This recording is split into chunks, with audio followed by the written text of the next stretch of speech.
common mistakes when DIY your EOI application. Last section, I talk about 3 common mistakes, including launching application too early or too late. A second one is you launch EOI application which is incomplete. A third one is your profile is not ready yet. Today I would like to explain to you another 3 mistakes I encounter when people DIY their applications. First one, you don't have evidence to back up your claim. So when you say something like I'm in this area and that area, your achievement, you want to emphasize that. However, there is no evidence to back up that. Okay, you want to really show evidence to position yourself in an expert in one area and have all evidence to back up your current claim. Now, people have worked many years experience and they've done various works, and they just try to say I've done various work. That's not claim. You want to really focus, have that specific position, and then everything has to then back up this claim.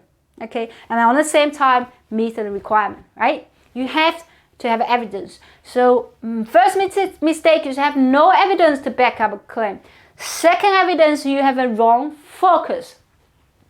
I explained, so for PhD, some of the PhD graduates, they believe their focus is about academic. And when they say my focus on academic, they haven't got their thesis published.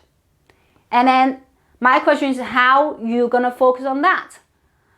Because you are just graduated, although you have the most advanced knowledge because it's updated. But your focus is wrong, okay? Your focus is wrong. Some people can get focused about, when we do this kind of focus, it's actually opposite what people think. They think their focus should be on technical or business or anything. We actually think quite opposite, right? Quite opposite. Sometimes it's really about their current situation. If you submit your own focus is wrong, you'll focus all over the places, which means you don't have a focus. You don't have a focus. Just myself, I don't do everything, not because I don't know any of them, because I know all aspects of Australian immigration law. Therefore, I can be focused. So focus becomes, which means you're a specialist instead of a generalist. So you want to be really focused. So if you got wrong focus, you make mistakes. Third one, if you've got wrong nominator, I can give you an example of that. One of the candidates actually lodged EOI themselves, and luckily they got invited. However, what happens after that, they got invited, and then he did not know his nominator was not eligible. And why this is happening? Because mistakes by the processing officer at the time, she did not inform the candidate. And he believed that he meets the requirements, just lodge it, and nothing happened.